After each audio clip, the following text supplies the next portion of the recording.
So we're going to talk about mistakes, technical mistakes, mistakes in the process, mistakes in the mindset with learning life drawing, and talk about which ones happen when you're a beginner, which ones happen when you're intermediate, and what happens when you're advanced with mistakes.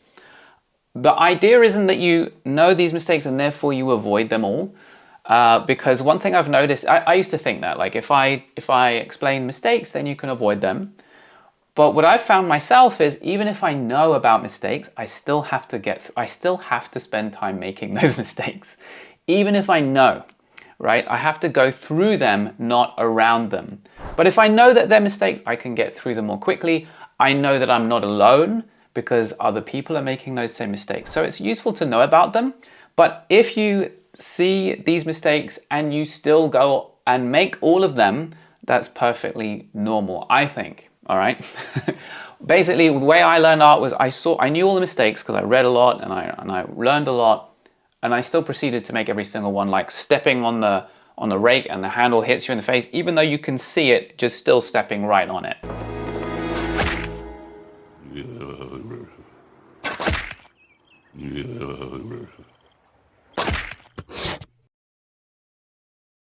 The first one is not giving yourself time to go through the different stages of learning, or skipping to different stages of learning that you might not be ready for. All right, so this is what that looks like. I got this pose. I heard that gesture drawing and quick sketching is important.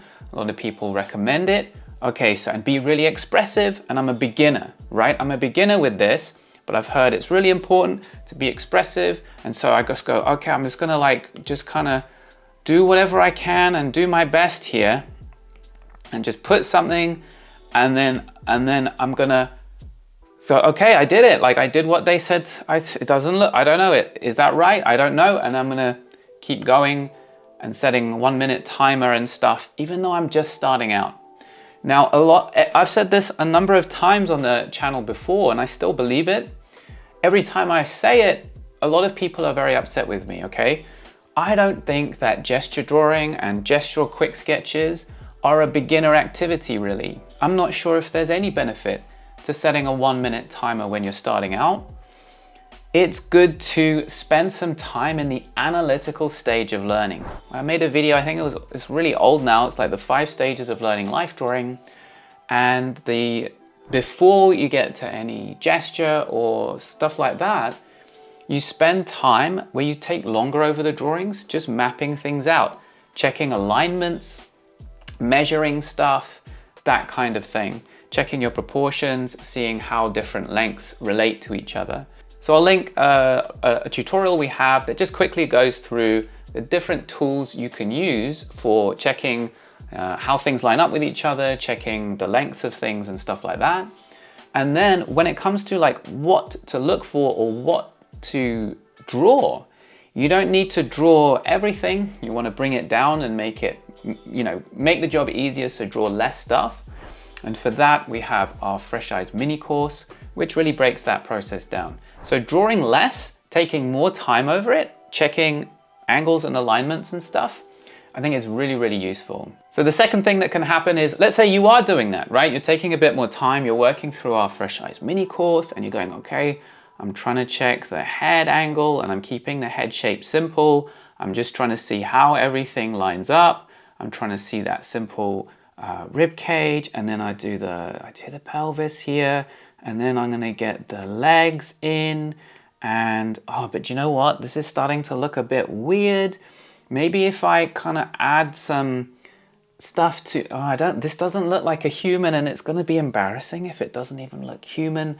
I'm gonna try to add, something to kind of make sure it looks more characteristic and make it look more like this person. So I'm gonna start to put little things in here that really show like that I'm seeing these little details and things like that. And so it's getting distracted away from this simplification process towards details, because we're afraid that without the details, it's not going to look right, and that the details will help. And so what's happened here is the reason it started to look funny is because I wasn't good at that skill yet, right? So let's say I'm trying to work through that fresh eye stuff, like just simple head, rib cage, pelvis and legs. And I make the classic mistake of making things smaller, lower down, which is what I was doing there.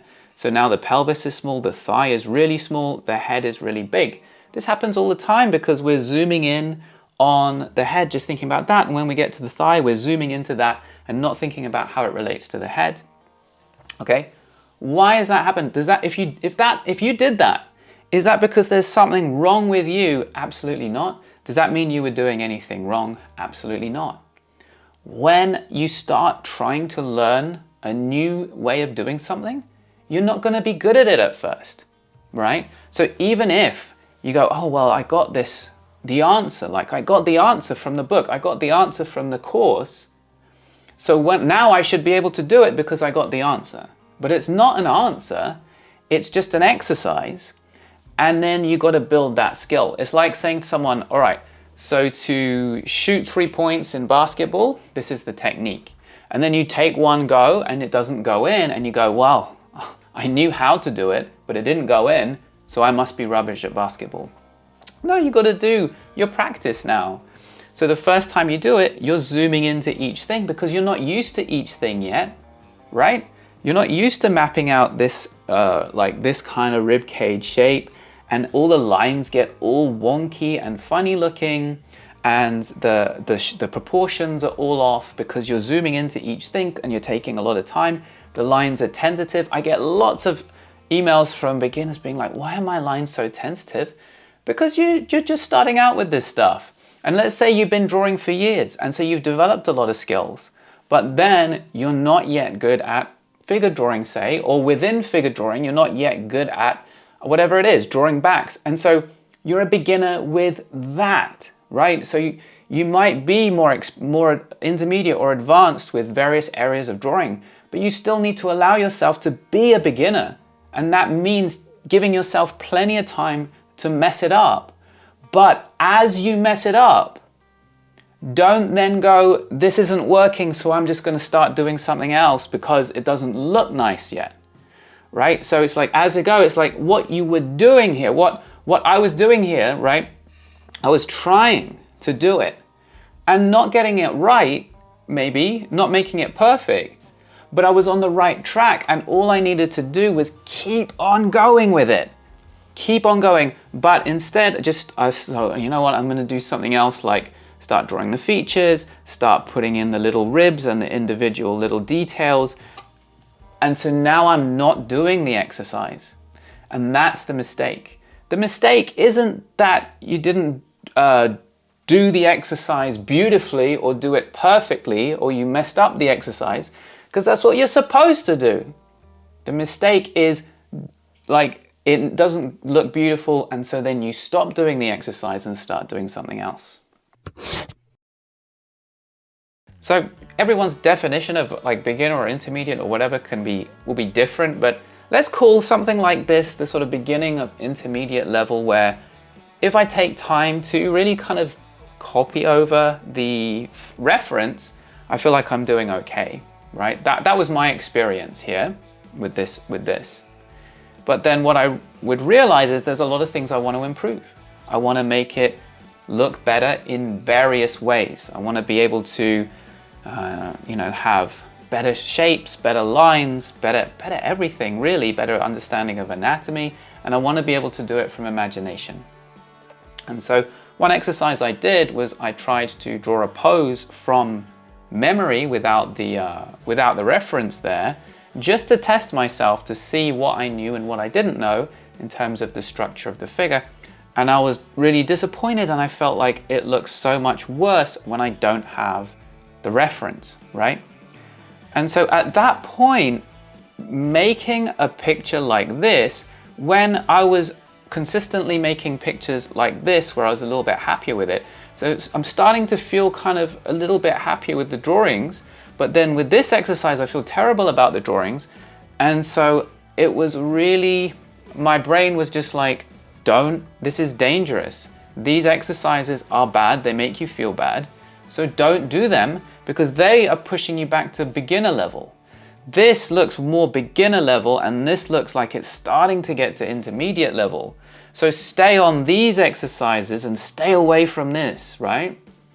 And it would be the same with other things. So like if I wanted to, let's say at this stage, I really couldn't do like quick sketch or gesture or anything, but let's say I wanted to. And if I tried to do it, I would have no idea what I was doing and it would just look really bad. So it's like, don't do that. Stay on the stuff. This is the mistake, by the way. So my brain would be saying, don't do the things that make the drawings look worse. Do the things where you get that reward of the drawing looking a bit nicer. But you've got to take one step back to take 2 steps forward. And so as you're getting into that intermediate where some of the drawings start to look all right, you're going to have to take a step back into beginner looking drawings to take those steps forward. And so for my quick sketches, they looked really bad for a long time. And my drawings from imagination looked bad for a long time. And simpler drawings where I tried to simplify the shapes and the forms because I didn't understand how to do that. Every time I would try to do that, right, where let's say instead of kind of just copying everything down, I was trying to, simplify what I was seeing and use fewer lines and that kind of thing, it would end up looking much worse than when I just tried to kind of copy whatever I was looking at as closely as I could. And so I avoided them. I avoided these exercises and really slowed myself down. It doesn't matter how your drawings look at beginner and intermediate levels, your exercises, your drawings to get better, your study sketching. It doesn't matter how they look. It matters what you learn from them, right? So our catchphrase at Love Life Drawing early on was always, and still really is, this is the mindset, is learning is more important than the beauty of the image. And so this was our catchphrase, and I think it really applies at the intermediate level. It's important here to keep this in mind because at the intermediate stage, you are able to make some drawings which do look pretty good. And so it's very tempting to stay on those and forego the exercises that are going to give you the biggest learning. And so you really got to focus on this at this stage. So once you start to get to that advanced level, I think something that can happen is where you start to produce work that looks like what you dreamed of making when you were a beginner. And the way you got there probably was by studying and applying fundamental principles of art and fundamental skills, right? Value simplification, how to create form, perspective stuff, gesture, squash and stretch, all these different types of skill sets have helped you to get to where you wanted to go. And so you appreciate those principles and tools to the point where you start to think of them as rules and get dogmatic about them. In other words, instead of allowing these tools to set you free, you allow those tools to become rules that straitjacket you as an artist, and maybe you don't appreciate art that you would have appreciated before, right? And that can happen, I think. And so really, when you're learning a lot of these principles and stuff, it should deepen what you appreciate and understand without narrowing it down. So let's say there's a kid's book by Chris Applehans, who's a really brilliant illustrator. I see the illustration and some of it doesn't conform to the rules that I have in my head about like creating form or other little principles that I've learned right along the way. But I mean, first of all, he can do it. He can do all that. It's all by design and by choice. These are beautiful illustrations and they're fantastic storytelling full of character. And I don't want to get so dogmatic in my head about the things that I've learned in the way that I've learned them that I'm no longer open-minded enough to appreciate other types of illustration or art. And so I think it's probably useful then to start to branch out with the types of artwork that you take in and study and learn about.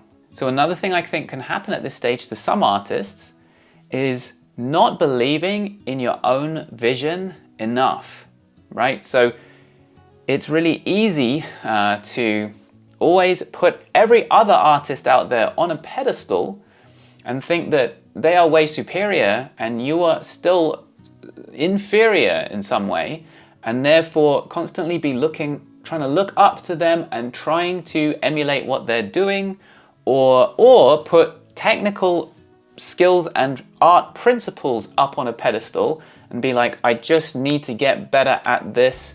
And so therefore, you keep just doing exercises and exercises and exercises. But at some point now you have the skills to express what you want to express, the beautiful things that you see, the things that you find interesting. And you have to start believing in that vision and expressing it and then showing it to the world. And when you show it to the world, it may not be everyone's cup of tea. And if someone says that's not my cup of tea, it doesn't mean that your vision was wrong. And so you've got to stay solid on believing in your vision, right? Believing in what you cared about that made you want to create this thing. And then following that, what do you love? What are you interested in? And following that as your North Star, rather than every other artist and what they're doing. That could be your North Star, but there's loads of them, so you're going in a million directions at once. Or all these technical ideas and techniques and skills, those become your North Star, and now you're following all these techniques and skills.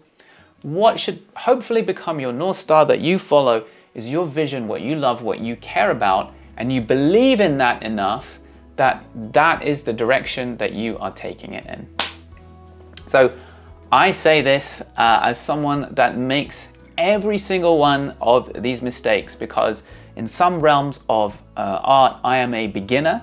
In some realms, I am intermediate, and in some, I'm a bit more advanced. And I'm making every single one of these mistakes all the time, even though I know about them. So if you make them too, welcome to the club. So there's going to be another video on the screen that is selected just for you. So check it out. It should be good, and I'll see you over there.